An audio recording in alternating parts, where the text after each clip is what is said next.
Let me tell you about the night everything changed. I was driving home through a blizzard with my 7-year-old daughter when we found him, a man in a wheelchair wearing a shredded tuxedo sitting in the middle of the road, like he'd been dropped there by fate itself. Frank Phillips. That's what he called himself. He was calm. Too calm. And his eyes. God, his eyes saw right through me. I should have been terrified. Maybe I was. But Ashley wanted to help, and I've never been able to say no to her. So I loaded him into my truck and brought him home. That decision changed everything. If you are ready to enjoy this thrilling story, click the subscribe button right now and tell me where in the world you are watching from. I'll be glad to know this story reaches every part of the world. Now let me take you back to where all the drama began. The first time I saw him, the snow was falling sideways, and the world felt held together by headlights and fear. A man in a wheelchair wearing a torn tuxedo, his wedding ring still gleaming in the beam of my truck's high beams, blood streaking his temple, and something in his eyes that was too calm, too controlled for someone who should have been dying. I thought I was saving a stranded groom. I had no idea I was bringing the most dangerous man in 3 states into my home. The wind outside Red Pine Ridge didn't just blow, it hunted. It swept across the high plateau with a vengeance, stripping the pines bare and turning the Tulane Highway into a tunnel of white chaos. I knew that sound intimately, the low moan that meant the storm was settling in for days, not hours. My name is Jolene Summers, and I've learned to read weather the way some people read faces. I had to. Out here, 30 miles from anything resembling a town, survival isn't a hobby, it's a daily negotiation. I was 32, but I felt older, worn down by years of making pennies stretch into dollars, of patching leaks and rationing propane. My dark hair was pulled back in a messy bun, strands escaping around a face that hadn't seen makeup in months. I wore what I always wore, a faded green canvas jacket over a gray thermal shirt, jeans with holes in the knees, and work boots held together with duct tape and stubbornness. My hands were rough, my nails broken, and I'd stopped caring what mirrors had to say about me. Beside me in the passenger seat, my daughter Ashley sat bundled in a puffy pink coat 2 sizes too big, inherited from a church donation box. She was 7 years old, with auburn hair and eyes that still believed the world could be kind. She clutched a worn stuffed rabbit to her chest and watched the snow with the fascinated fearlessness of a child who didn't yet understand how fragile we really were. "Mama, is it gonna be bad?" she asked, her breath fogging the window. "Yeah, baby," I said, keeping my voice steady even as I white-knuckled the steering wheel. "But we've been through bad before." The old blue pickup truck groaned as I navigated the winding road home. The heater rattled but barely worked, and I could see my breath in the cab.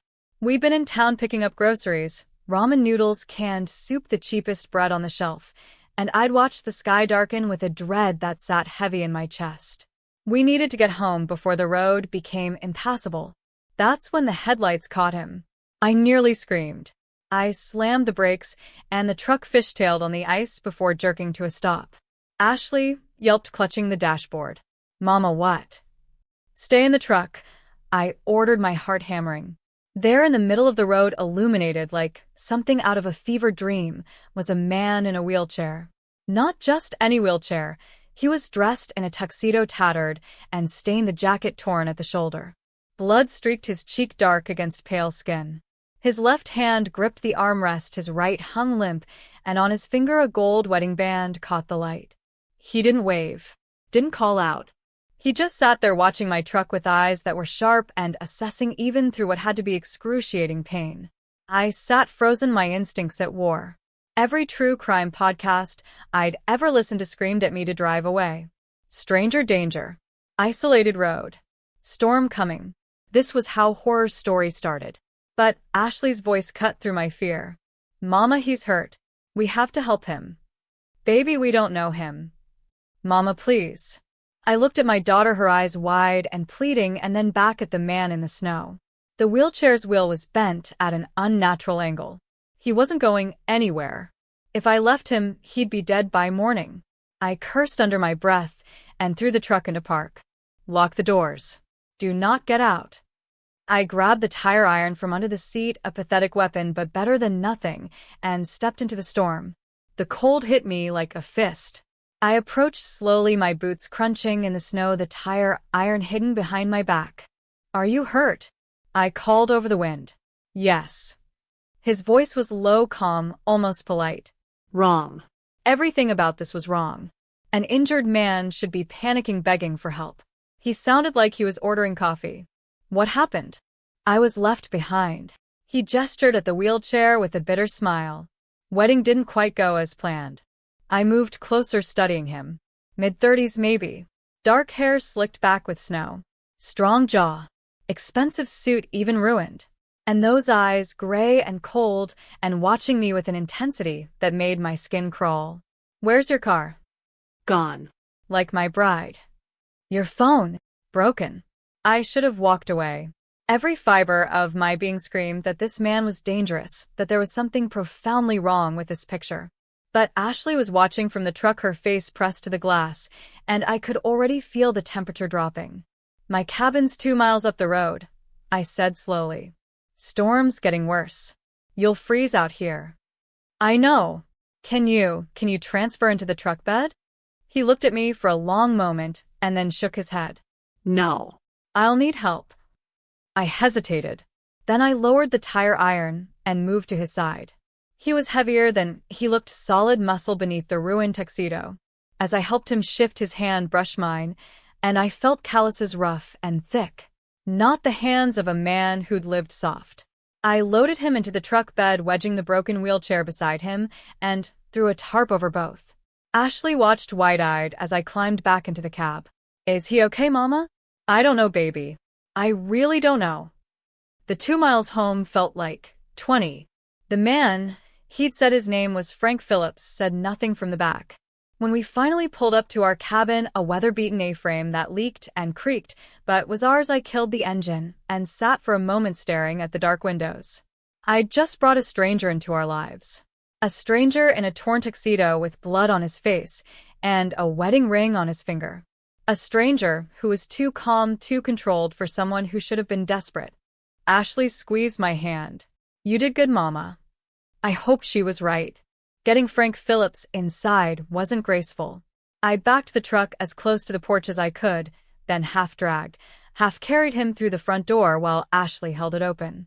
He was solid, heavier than he looked, and despite his injuries he moved with a strange, controlled precision, like someone who'd been hurt before and knew how to manage pain. The cabin was freezing, dark, and smelled faintly of pine and damp wood. I deposited Frank onto our threadbare couch, a sagging floral monstrosity I'd found at a yard sale, and immediately went to work. Survival mode. I'd done this dance 100 times. Ashley, get the blankets from the linen closet. All of them. Okay, Mama. She scurried off, her boots squeaking on the wooden floor. I moved to the fireplace and knelt before it, my hands already going through the familiar motions. Crumpled newspaper kindling 3 split logs arranged just so. The match hissed to life, and I held it to the paper, watching the flames catch and spread. Within minutes the fire was crackling, throwing dancing shadows across the walls and beginning to push back the cold. I stood and glanced at Frank. He hadn't moved. He sat exactly where I'd left him, hands resting on his thighs, his gray eyes tracking my every movement. Not in a leering way, it was something else. Assessment. Like he was cataloging exits, windows, weaknesses. Ashley returned, her arms overflowing with blankets. Here, Mama. Good girl. Put them on the couch. I grabbed 2 of the heavier quilts and draped them over Frank's shoulders. He flinched slightly at the contact, the first real human reaction I'd seen from him. Thank you, he said quietly. His voice was rough, strained, but still unnervingly calm. Don't thank me yet, I muttered. You might freeze anyway. This place isn't exactly insulated. I moved to the kitchen, if you could call it that. A hot plate, a dented kettle, a sink that groaned when you turned the faucet. I filled the kettle with water and set it on the burner, the blue flame hissing to life beneath it. While it heated, I rummaged through the cabinet and found the jar of instant coffee. Not the good stuff. Never the good stuff. The kettle began to whistle, a high piercing sound that filled the small space. I poured water into 2 chip mugs, stirred in the coffee, and carried them back to the living room. Frank's wedding ring caught the firelight as I approached, gold and gleaming, incongruous against his torn sleeve and blood-stained collar. Here. I handed him a mug. It's not fancy, but it's hot. He took it with both hands, his fingers wrapping around the ceramic like he was trying to absorb every ounce of warmth. Fancy isn't what I need right now. I sat in the wooden rocking chair across from him, cradling my own mug. Ashley had settled on the floor near the fire, watching Frank with open curiosity. So, I said carefully, you want to tell me what happened? Or do I just keep guessing? Frank took a slow sip of coffee, his eyes never leaving mine. I was left behind at my own wedding. The words hung in the air, stark and strange. Left behind, I repeated. You mean your bride? And everyone else? His jaw tightened. Turns out loyalty is a fragile thing when bullets start flying. My stomach clenched. Bullets. He didn't answer. Instead, he set the mug down on the side table with deliberate care, his movements too controlled, too practiced. This was a man who'd been trained, military maybe, or something worse. I noticed it then. As he shifted the blanket, his sleeve rode up, revealing the edge of a tattoo, black ink, intricate, disappearing beneath the fabric. And on his other arm, just visible above his wrist, a scar. Not a surgical scar. A jagged line, old and white, the kind you got from a knife. Ashley scooted closer, tilting her head. Are you a real groom? She asked, her voice bright with innocent fascination. Like in the movies? Frank's expression softened. Just a fraction, barely there, but I saw it. The corner of his mouth twitched. Almost a smile. I was supposed to be, he said quietly. Didn't quite work out. Why not? Ashley, I warned. That's enough questions. But Frank raised a hand. It's all right. He looked at my daughter with something that might have been sadness. Sometimes people aren't who you think they are, kid.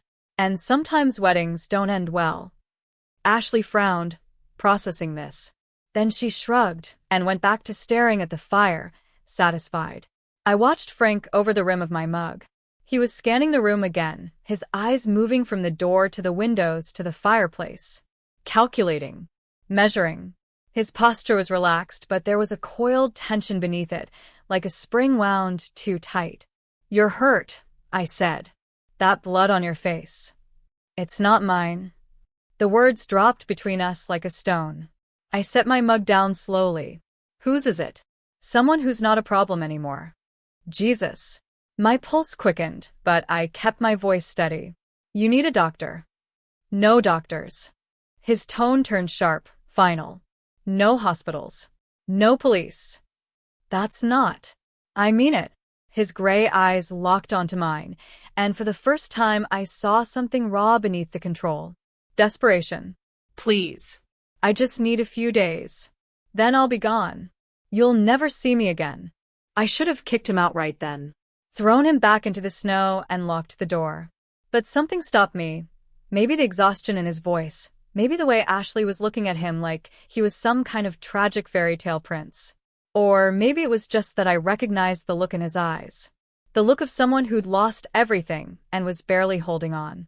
I sighed. You can stay until the storm clears. After that, you're gone. Understood. The fire crackled.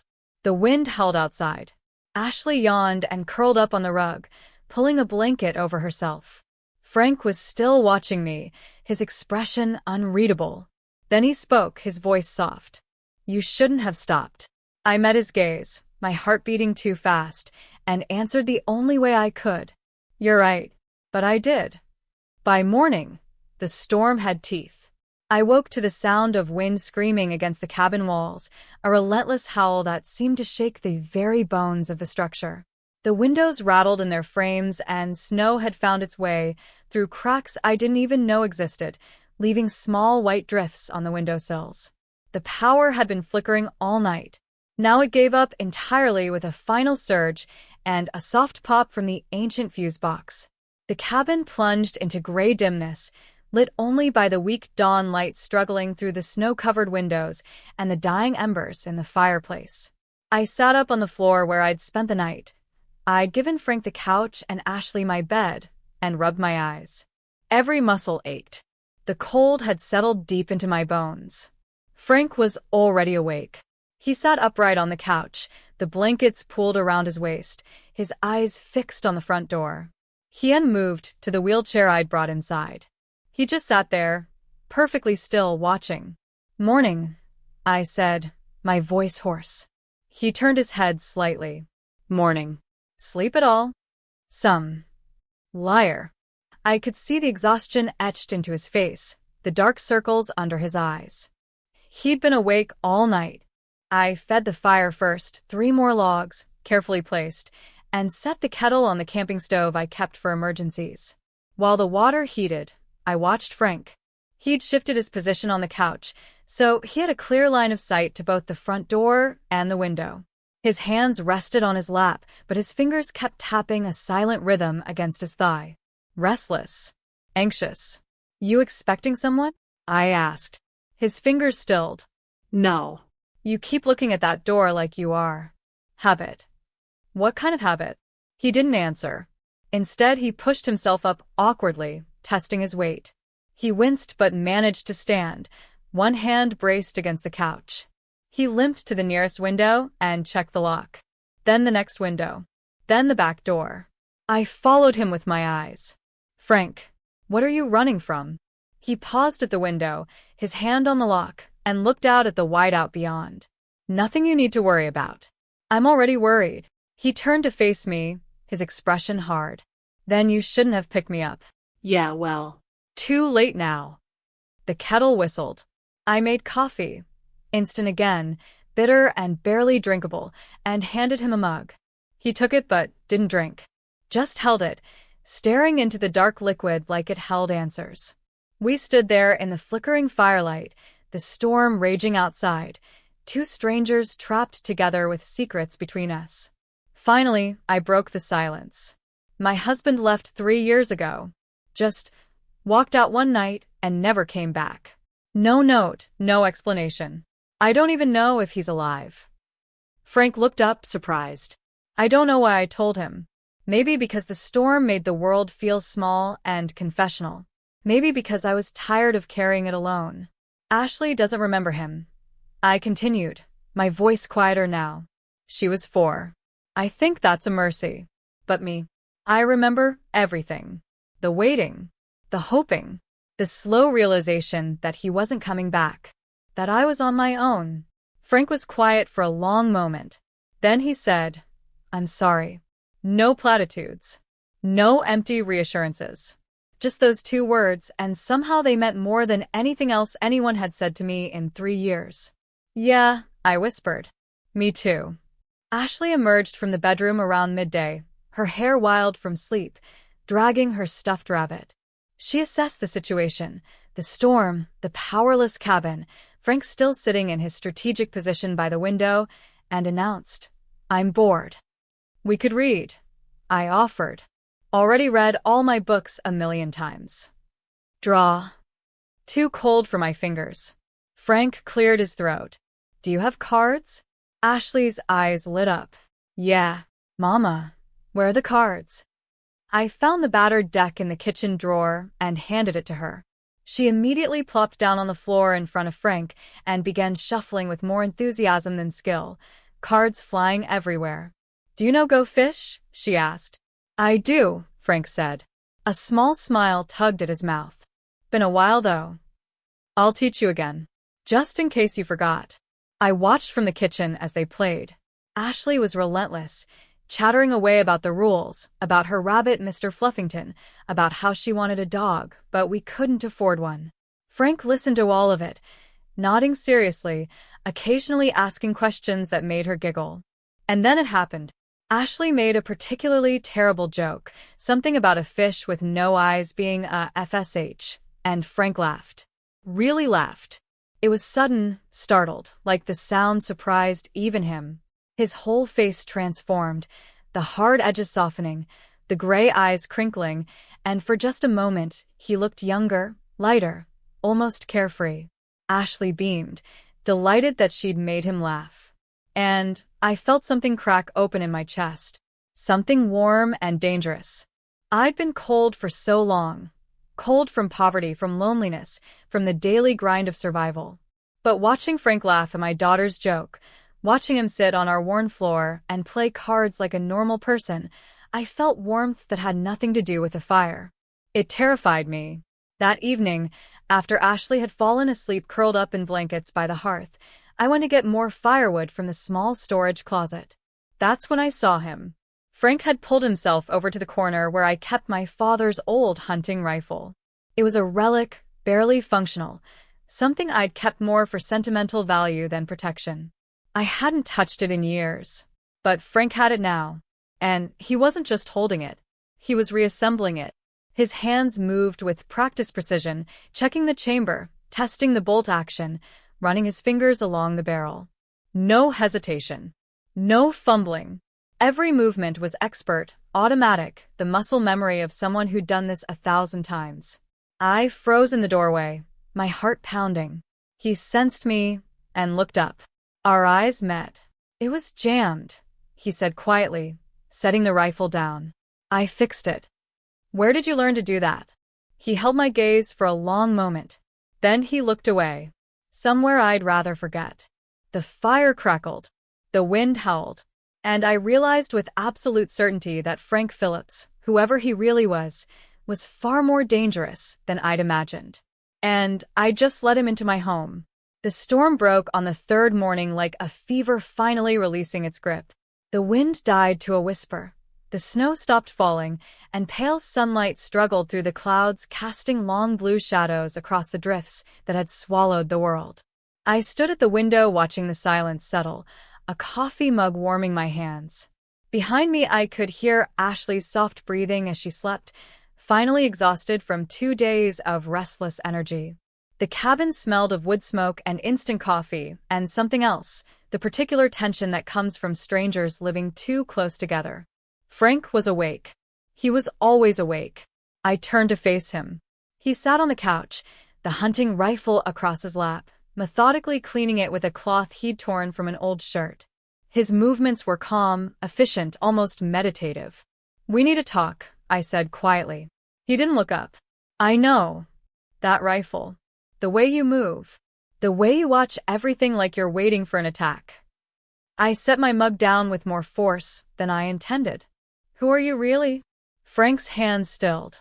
He set the rifle aside carefully and finally met my eyes. "My name is Frank Phillips. That part's true. And the rest?" He was quiet for a long moment, weighing something in his mind. Then he sighed, a heavy, resigned sound. "I've done things I can't undo," he said softly. "Things I'm not proud of.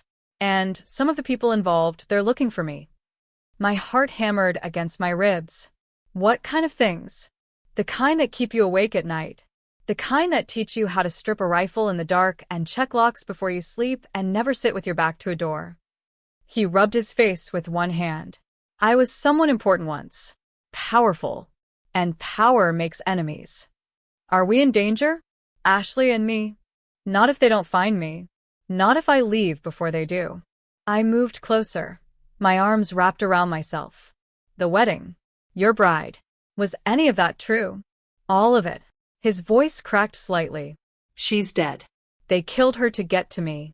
That's what the blood was, hers, not mine. I held her while she died, and then I ran, because staying would have meant joining her." The rawness in his words hit me like a physical blow. Whatever else Frank Phillips was, criminal, soldier, dangerous man, his grief was real.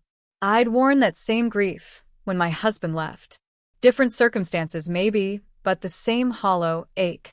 I sat down in the rocking chair across from him. "I'm sorry. So am I."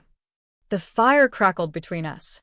Outside, the world was white and still and deceptively peaceful. "Your turn," Frank said.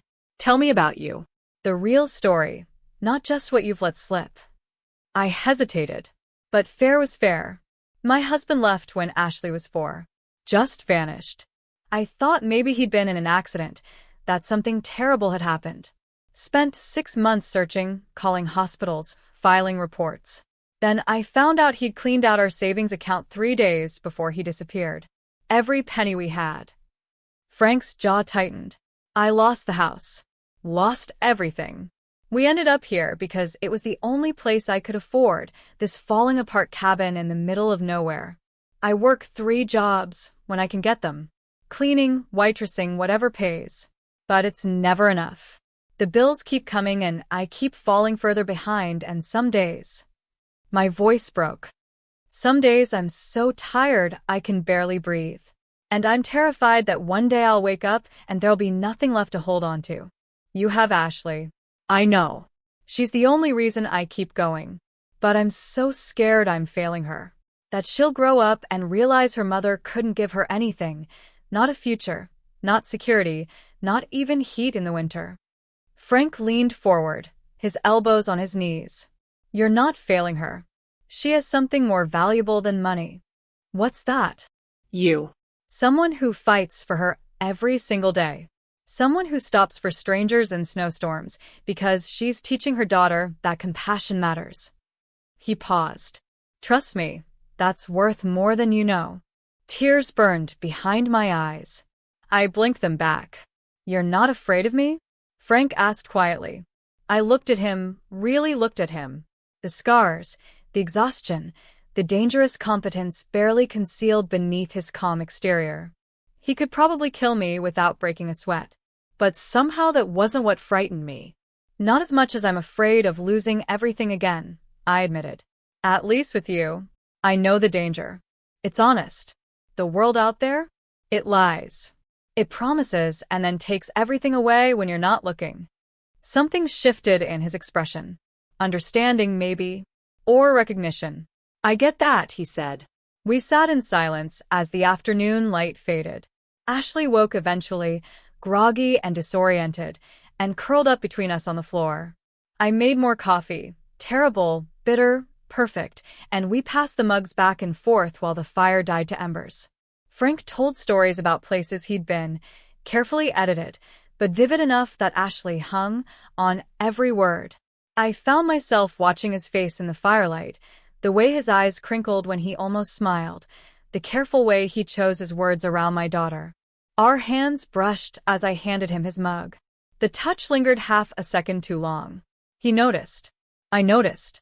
Neither of us said anything. Ashley's head drooped against my shoulder. I stroked her hair absently, my eyes still on Frank. What were you? I asked. Before. What kind of powerful? He looked down at his wedding ring, turning it slowly on his finger. The kind that ruins people. And now I'm just someone trying not to get everyone around him killed. The fire popped softly. The cabin creaked. Outside, the storm's brief reprieve was ending. I could hear the wind beginning to pick up again. You should rest, I said. While you can. So should you. But neither of us moved. We just sat there in the growing darkness, Ashley sleeping between us, and let the silence say all the things we couldn't. I wanted to ask more. I wanted to know exactly who Frank Phillips was, what he'd done, why dangerous men were hunting him. But I didn't. Because somewhere in the past 3 days, I'd stopped seeing him as a stranger and started seeing him as just Frank. And that terrified me more than any truth could. The headlights came at midnight. I was half asleep in the rocking chair, a blanket pulled around my shoulders, when Frank's hand clamped down on my wrist. Hard. Urgent. Lights out. Now. I jolted awake, my heart instantly hammering. What? Do it. Now. His voice had changed, no longer the careful, measured tone I'd grown used to. This was command. Authority. The voice of someone who'd led men into battle. I stumbled to the lamp and killed it. The cabin plunged into darkness save for the dying glow of the fire. The fire too, Frank said.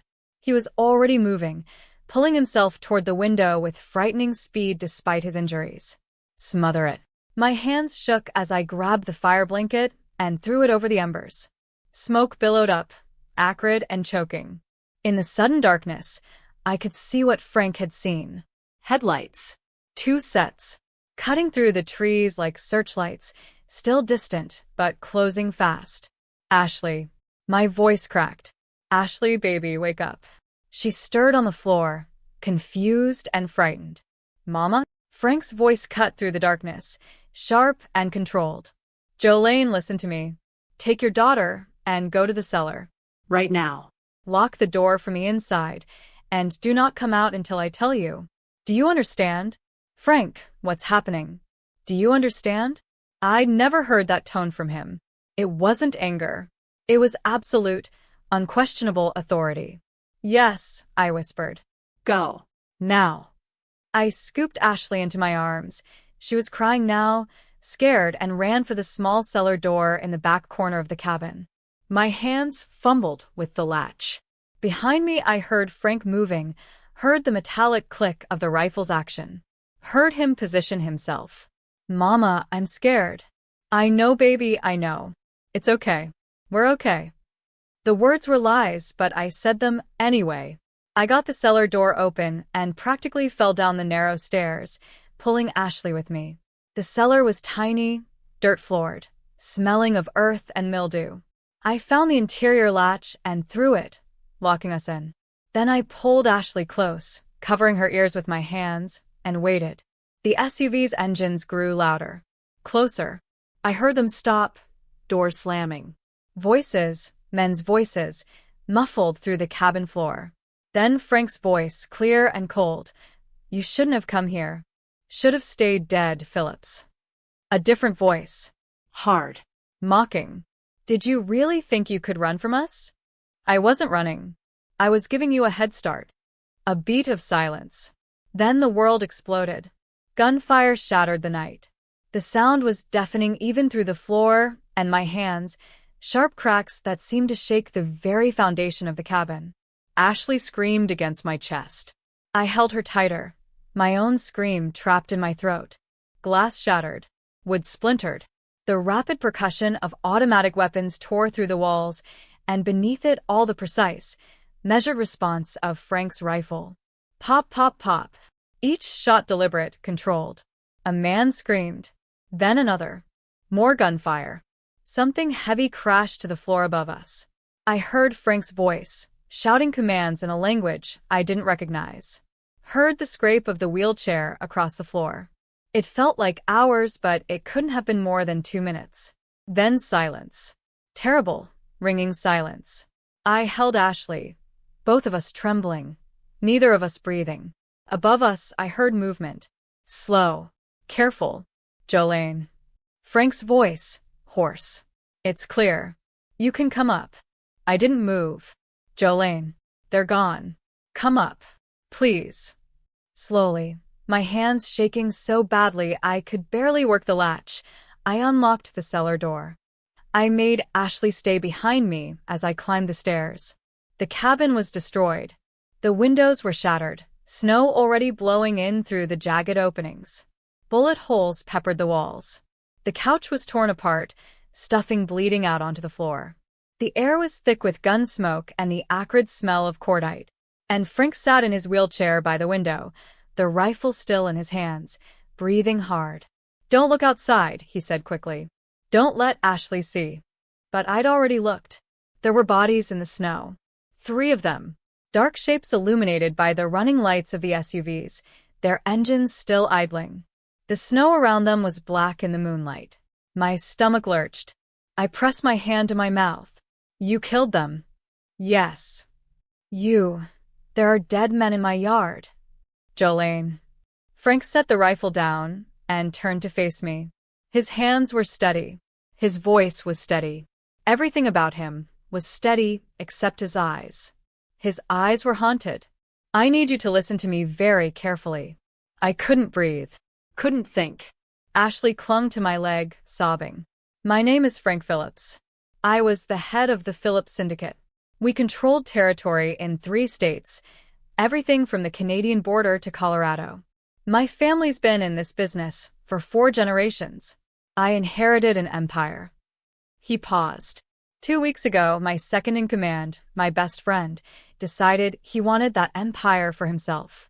He set up an ambush at my wedding, killed my bride, broke my legs, left me for dead. I couldn't say it. You're a crime boss. I was. Now I'm just a target. And you brought them here. To us.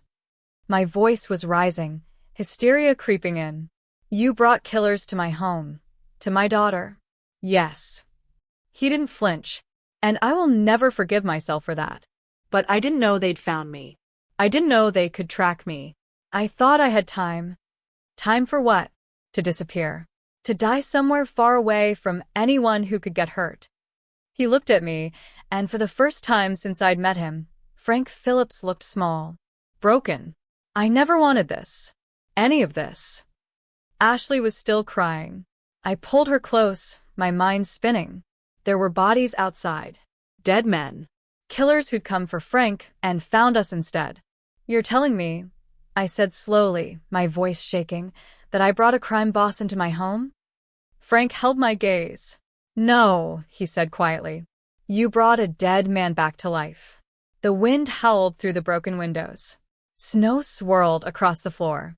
And I stood there holding my daughter, staring at a man who'd just killed 3 people to protect us, and realized with absolute certainty that nothing would ever be the same again. The storm will cover the tracks, Frank said, his voice hollow. By morning, there'll be no evidence. I'll move the bodies, sink the vehicles in the ravine. No one will find them until spring. And then what? Then I leave. They'll send more. They always do. But if I'm gone, you'll be safe. Will we? I asked. Will we really? He didn't answer. Because we both knew the truth. The moment I'd stopped on that road, the moment I'd brought Frank Phillips into our lives, we'd crossed a line that couldn't be uncrossed. And there was no going back. I didn't sleep that night. Neither did Frank. We spent the hours before dawn in mechanical silence, him moving the bodies while I nailed boards over the shattered windows, both of us working like automatons to survive the immediate crisis. By the time pale light filtered through the storm clouds, the SUVs were gone, rolled into the deep ravine a mile from the cabin. The snow had already begun to cover the blood. It was as if it had never happened. Except it had. And we both knew it. Frank sat on the couch as morning broke, his face gray with exhaustion and pain. I'd noticed him favoring his left side, saw the way he winced when he moved. You're hurt, I said, my voice hoarse from the smoke and fear. It's nothing. Let me see. Jolene. Let me see, Frank. He hesitated, then slowly unbuttoned his shirt. Beneath it, wrapped around his ribs, was a makeshift bandage, already soaked through with blood. A bullet had grazed him, tearing a jagged line across his side. My breath caught. Jesus, Frank. I've had worse. That's not reassuring. I went to the bathroom and gathered what little I had, gauze, antiseptic, medical tape from a first aid kit that was more hope than practical. When I returned, Ashley was awake, sitting on the floor watching us with wide, solemn eyes. Is Mr. Frank okay? She asked in a small voice. He will be, I said, with more confidence than I felt. I knelt beside the couch and began cleaning the wound. Frank's jaw tightened, but he didn't make a sound. His skin was warm under my fingers, the muscles taut. I worked carefully, my hands steadier than they should have been considering everything that had just happened. You should have told me you were hit, I murmured. You had enough to worry about. Don't do that. Don't decide what I can handle. He looked at me then, really looked at me, and something passed between us. An understanding. A shift. All right, he said quietly. I won't. I finished bandaging the wound and sat back. Our faces were close. Too close. I could see the flecks of silver in his gray eyes, the exhaustion carved into the lines around his mouth. My hand was still resting on his shoulder. I pulled away quickly, heat rising to my cheeks. Ashley broke the tension. Are you going to stay, Mr. Frank? She asked, her voice hopeful and heartbreaking all at once. Frank's expression softened. He looked at my daughter, then at me, and something vulnerable flickered across his face. For a while, he said quietly. If your mother lets me. Ashley's face lit up. Mama, can he? Please? I should have said no. Should have told him to leave the moment the storm cleared, to take his danger and his violence, and go far away from us. But when I opened my mouth, What came out was, yes. The days that followed were strange. Surreal. We fell into a rhythm born of necessity and proximity, a routine that felt almost normal if you ignored the boarded windows and the knowledge that men had died in the snow outside. Frank insisted on making breakfast the next morning. He was awkward in the kitchen, clearly unaccustomed to domestic tasks, but he managed to produce scrambled eggs and toast that were only slightly burned. Ashley thought it was hilarious. "Mr. Frank, you made the eggs crunchy," she giggled. "Crunchy eggs are a delicacy where I come from," he replied with mock seriousness. "Where do you come from?" "A place where people don't know how to cook." She laughed, really laughed, and the sound filled the damaged cabin with something that felt dangerously close to joy. I watched from the doorway, my arms crossed, a smile tugging at my lips despite everything. That afternoon, while Ashley napped, I sat with Frank by the fire mending his torn jacket. The fabric was expensive, even I could tell that, but it was shredded beyond saving. Still, I tried. My needle moved through the material in careful stitches, a meditative rhythm. "You don't have to do that," Frank said. He sat beside me, close enough that I could feel the warmth radiating from him. "I know, but I want to." Why? I considered the question. "Because you've done things for us. This is what I can do for you." He was quiet for a moment. Then, "You make the silence feel less empty." My hands stilled. I looked up and found him watching me with an intensity that made my breath catch. "What?" "The silence," he repeated softly. "I've lived with it for so long, this heavy, suffocating quiet. But with you, with Ashley, it feels different. Like it's not empty anymore. Like it's just—" He trailed off, searching for words. "Peaceful." Something twisted in my chest. "Dangerous." Warm. "That's what happens when you let people in," I said, my voice barely above a whisper. Our eyes held. The fire crackled. Outside, the wind had finally died, leaving only the soft sound of snow settling on the roof. Frank reached for his coffee mug on the side table, his hand brushing mine as I moved to steady it. The touch was electric, brief but deliberate. Neither of us pulled away immediately. His fingers lingered against mine, warm and calloused, and for a heartbeat the world narrowed to just that point of contact. "Jolene," he said, my name rough in his throat. "Don't." I pulled my hand back, my heart racing. "Don't say whatever you're about to say." "Why not?" "Because." I set the jacket aside, my hands trembling now. "Because you're leaving. Because this—" I gestured between us, at the cabin, at everything. "This isn't real. It can't be." "Feels real to me." "It shouldn't." My voice cracked. "You're dangerous, Frank. Men came here to kill you. They could come again. And I have Ashley to think about. I can't want this. Want you. But you do." It wasn't a question. I closed my eyes, shame and longing warring inside me. "Yes," I whispered. "God help me, yes." When I opened my eyes, he was looking at me with such raw honesty that it hurt. "I don't deserve this," he said quietly. "Any of this. Your kindness, your daughter's laughter, this feeling of home. I don't deserve it. But I want it. More than I've wanted anything in a very long time." "Frank." "I'm not asking for anything," he interrupted. "I know I can't stay. I know what I am, what I've done. But for now, for these few days, can we just—" He trailed off, searching my face. "Can we just be—" Tears burned behind my eyes. This was wrong. All of it. He was a criminal, a killer, a man who'd brought violence to my doorstep. I should hate him, fear him, but I didn't. "Yes," I said finally.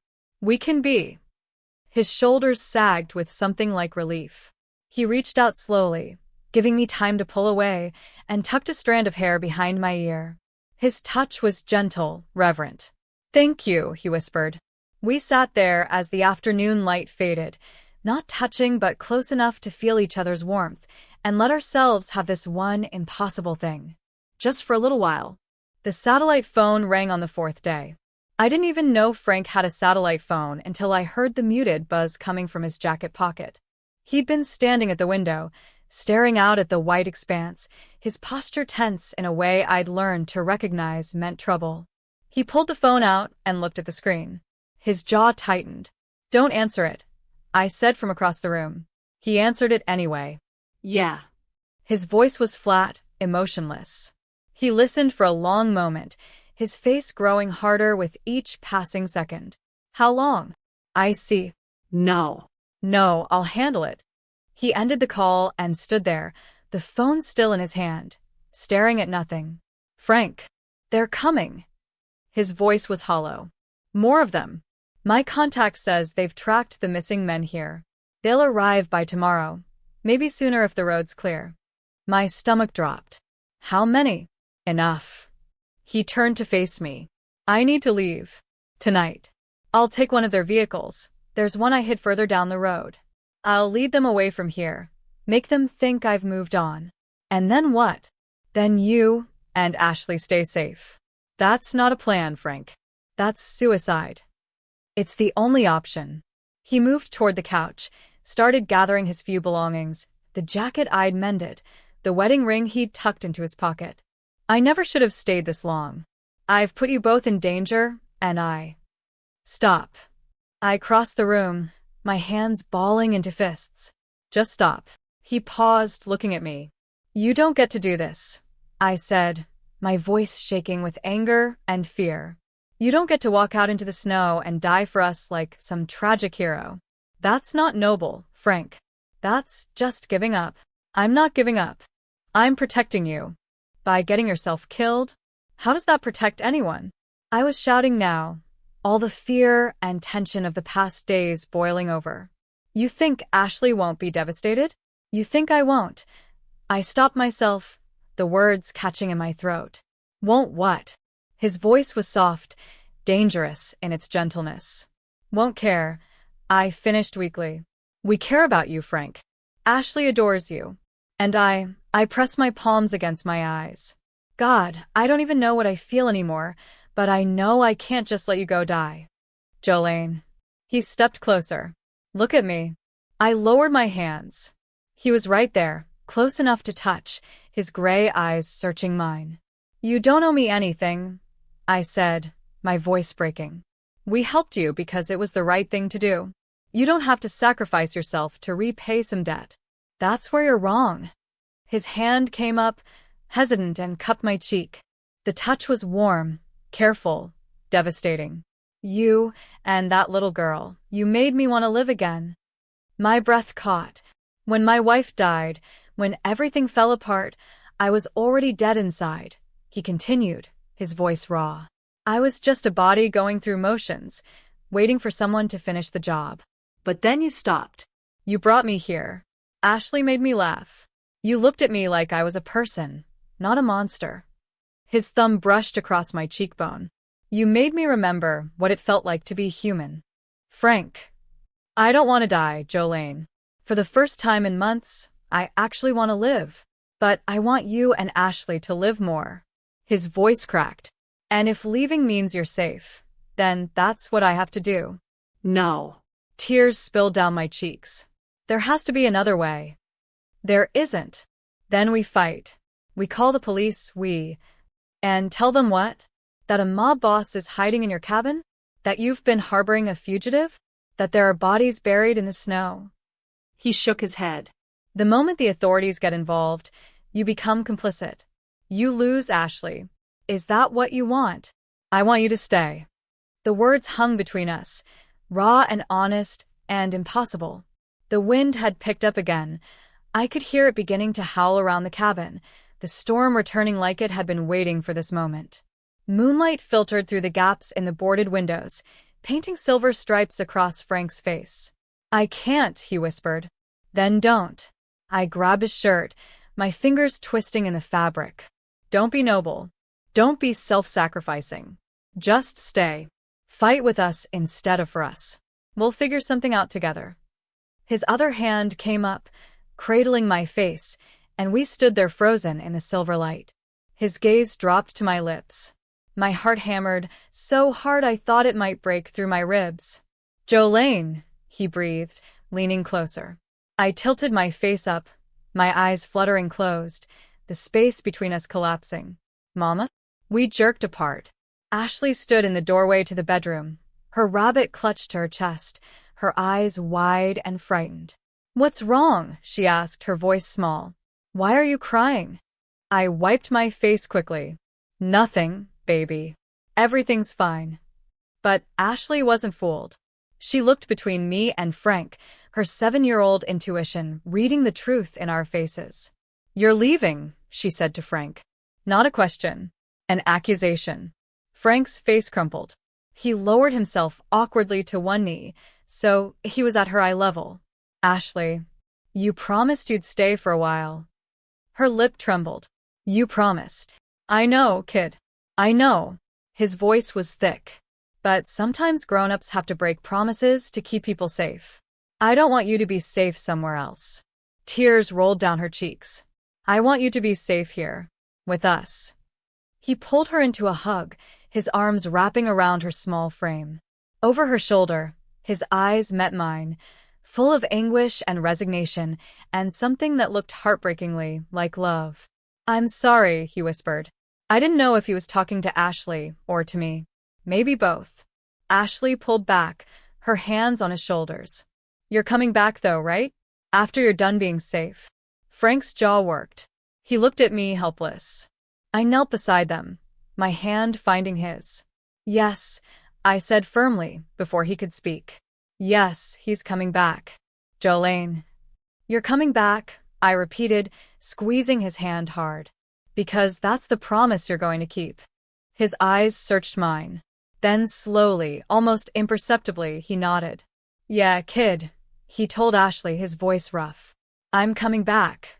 She threw her arms around both of us, and we stayed there on the floor, the three of us tangled together, while the storm gathered strength outside and time ran out like sand through desperate fingers. They came at dawn. I woke to the sound of engines, multiple vehicles grinding through the snow, no longer trying to hide their approach. My eyes snapped open, my body already flooding with adrenaline before my mind caught up. Frank was already at the window, the rifle in his hands. "Get Ashley. Now." "How many?" "Too many." His voice was ice cold, the soldier fully emerged. "For vehicles. Maybe 15 men. Go." I ran to the bedroom, my heart slamming against my ribs. Ashley was sitting up in bed, her eyes wide with terror. "Mama, I hear." "I know, baby. We have to go to the cellar again." Right now. No. Frank appeared in the doorway.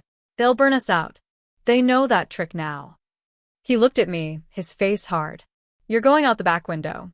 There's a tree lean 30 yards out. You run, and you don't look back." "I'm not leaving you." "Jolene, this isn't a discussion." The first window exploded inward, glass and wood shrapnel tearing through the cabin. I threw myself over Ashley, covering her body with mine. Frank rolled behind the couch and returned fire. 3 quick shots, precise and deadly. A man screamed outside. Go. Frank roared. But I wouldn't. I grabbed the hunting pistol from the drawer, an old revolver my father had left me, and moved to the opposite window. "What are you doing?" Frank's voice cracked with something close to panic. "What does it look like?" I chambered around with shaking hands. "Ashley, baby, get behind the kitchen counter. Stay down. Do not move." She scrambled away, crying, and I positioned myself at the window. The world erupted. They came at us from 3 sides, professional, coordinated, merciless. Bullets tore through the cabin walls like they were paper. I fired blindly through the window, my hands shaking so badly I couldn't aim. Didn't matter. Just needed to make them think twice about rushing us. Frank fired with mechanical precision. Pop, pop, pop. Each shot found its target. 2 more men dropped. "They're flanking," I screamed. "I see them." He pivoted in his chair, firing through the side window. The return fire was immediate and devastating. The couch exploded in a cloud of stuffing, the kitchen wall splintered, and something hot whipped past my face close enough to feel. Then I smelled it. Gasoline. Frank. I know. His voice was grim. They're going to torch it. A bottle arced through the broken window, trailing flames. It shattered against the far wall, and fire bloomed instantly, hungry and spreading fast. Ashley. I ran for her, pulling her up. She was sobbing, shaking. We're going, baby. We're going right now. Frank was already moving toward the back of the cabin, his chair navigating the debris with practiced efficiency. Out the window. Into the trees. I'll cover you. You're coming with us. Jolene. You're Coming. with Us. I grabbed the back of his chair. Move. The cabin was an inferno now. Smoke choked the air, flames crawling up the walls with terrifying speed. Frank kicked out the back window, and I pushed Ashley through first, then grabbed Frank's arm. Can you walk at all? Not far. Not fast. Then I'm pushing you. I climbed out after Ashley and grabbed the wheelchair. The woods were 30 yards away, but it felt like miles. Snow up to my knees. The chair's wheels fought me every inch, but I pushed with everything I had. Behind us, men shouted. Gunfire erupted. Frank twisted in the chair and fired back, his shots buying us precious seconds. We hit the tree as the cabin exploded, the propane tank finally giving up. The blast threw us forward into the snow. I covered Ashley with my body, felt the heat wash over us. When I looked back, our home was gone. Just a tower of flame against the dawn sky. Keep moving, Frank gasped. Blood was seeping through his jacket. He'd been hit. They'll search the perimeter. I pushed him deeper into the woods, my muscles screaming, my lungs burning from smoke and cold. Ashley stumbled beside me, still crying but silent now, shock setting in. After what felt like forever, we found it, an old collapsed barn, half buried in snow and fallen timber. Just enough shelter to hide. I pulled Frank inside and finally let myself collapse. My hands were shaking. Everything was shaking. Let me see, I said, reaching for his jacket. It's bad. His voice was weak. The front of his shirt was soaked with blood. No. No, no, no. I pressed my hands to the wound, but blood pulsed between my fingers. Too much. Too fast. Jolene. He covered my hands with his. Listen to me. We need to get you to a hospital. There's no time. Frank, please. Listen. His grip tightened. There's money. Account numbers in my phone. Passwords. Everything you need. Take it. Take Ashley somewhere safe. Somewhere warm. Stop talking like you're dying. I am dying. The words hit like a physical blow. Ashley whimpered beside us. No. Tears streamed down my face. You promised. You promised you'd come back. I'm sorry. His hand came up, touching my face one last time. I'm so sorry. I pressed my forehead to his, our breath mingling in the frozen air. Stay, I whispered. Please stay. If I stay, they'll find you. His voice was barely audible now. They're still out there. Still searching. I don't care. I do. He tilted his head up and kissed me. Soft. Final. Tasting of smoke and snow and goodbye. His lips were warm against mine, trembling, and I kissed him back desperately, trying to pour everything unsaid into that single moment. When he pulled away, his eyes were bright with tears. Take care of each other, he whispered. Then he pushed himself away from me, using the last of his strength to wheel the chair toward the barn opening. Frank, no. I love you. The words were so quiet I almost didn't hear them. I love you both. He disappeared into the whiteout. I started to follow, but Ashley grabbed my arm. Mama, don't leave me. Please don't leave me. I pulled her close, torn between her and the man vanishing into the storm. Through the snow, I could see Frank's silhouette, moving away, leading the hunters from us. A shout. Then gunfire. Then an explosion. Massive, earth-shaking, lit the horizon. The blast echoed through the trees, and a plume of flame rose into the gray sky. I screamed. Ashley buried her face in my chest. And then there was only silence. Only snow. Only the empty space where Frank Phillips had been. 6 weeks later, I was washing dishes in a cramped kitchenette when Ashley asked about him for the 100th time. Do you think Mr. Frank is in heaven, Mama? My hands stilled in the soapy water. I don't know, baby. But you said he was coming back. I know what I said.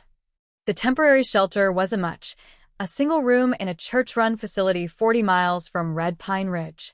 2 cots, a hot plate, a bathroom we shared with 3 other families. It was warm and dry and safe, and I was grateful for it. But it wasn't home. We had no home anymore. The insurance wouldn't cover the cabin. Act of God, they called the fire, unwilling to investigate further when I couldn't explain the bullet holes or the bodies the spring thaw would eventually reveal. Frank's money sat untouched in the bank account I'd found in his phone. Blood money. I couldn't bring myself to use it, not yet. Maybe not ever. So we lived here, in limbo, while I worked double shifts at a diner in town and tried to piece together something resembling a future. Ashley had stopped sleeping through the night. She'd wake up crying, asking for Frank, asking if the bad men were coming back. The trauma counselor said it would take time. Time we didn't have. Time that felt like it was running out. I dried my hands and sat beside her on the cot. Want to read a story? She shook her head, staring at her stuffed rabbit. I miss him, Mama. Me too, baby. My voice cracked. Me too. The black car arrived on a Tuesday afternoon. I was walking back from the diner, Ashley's hand in mine, groceries in a plastic bag. The church parking lot was nearly empty except for a sleek black sedan, new, expensive, completely out of place. My heart stopped. The driver's door opened and a man stepped out. Tall. Dark hair. Gray eyes. Walking with a cane but walking nonetheless. Frank Phillips. Alive. The grocery bag slipped from my fingers. Cans rolled across the pavement. Mama? Ashley's voice seemed to come from very far away. Then she saw him. Mr. Frank. She tore away from me and ran, her little legs pumping, her rabbit flying behind her. Frank caught her, nearly fell but caught her, and dropped to one knee, his arms wrapping around her as she sobbed into his shoulder. I couldn't move, couldn't breathe. My vision blurred with tears. He was alive. Frank looked up and met my eyes over Ashley's head. His face was thinner, harder, marked with new scars. But his eyes were the same. Warm and gray, and full of everything unsaid. Hi, he said simply. I walked toward him on legs that didn't feel like mine. You're alive. Disappointed. That's not funny. My voice shook. That's not. How dare you? We thought you were dead, Frank. We mourned you. Ashley cried herself to sleep every night for weeks. I know. He stood slowly, keeping one hand on Ashley's shoulder. I'm sorry. I couldn't contact you. Couldn't risk leading anyone to you. I had to disappear completely until I was sure it was safe. And is it? Safe. Yes. Something dark crossed his face. My former second-in-command is dead. So are most of his allies. The ones who survived. Let's just say they've decided I'm more useful as a ghost than a target. I stared at him. What did you do? What I had to. He reached into his jacket and pulled out an envelope. This is for you. I took it with trembling hands. Inside was a deed, property deed for a cabin in the mountains, 200 acres, fully paid. And a note in Frank's careful handwriting. For once, let someone else protect you. Frank, I can't. You can. He stepped closer. It's yours. No strings. No debt. Just a place where you and Ashley can start over. Far from Red Pine Ridge. Far from anyone who might ask questions. You didn't owe me this. I know. His hand found mine, warm and solid and real. That's why I did it. Tears spilled down my cheeks. I don't understand. You saved my life, Jolene. Not just in the snow, you saved me. You and Ashley, you reminded me what it meant to be human. To want something beyond survival. His thumb brushed across my knuckles. I can't give you back the home you lost, but I can give you this. What about you? Where will you go? He smiled, small, sad, hopeful. Wherever you'll have me. If you'll have me. My breath caught. Frank. I'm not the same man you pulled off that road, he said quietly. I've made changes. Legitimate business now. No more crime, no more violence. I'm trying to be someone worthy of. He trailed off, looking at Ashley, then back at me. Worthy of this. Of you. You've always been worthy. The words came out fierce, certain. Always. He pulled me close, careful, gentle, giving me every chance to pull away. I didn't. I wrapped my arms around him and held on, breathing him in, feeling his heartbeat steady and strong against my chest. Ashley squeezed between us, her arms around both of our legs. Does this mean you're staying, Mr. Frank? He looked down at her, then at me, a question in his eyes. I nodded, unable to speak. Yeah, kid. His voice was thick with emotion. I'm staying.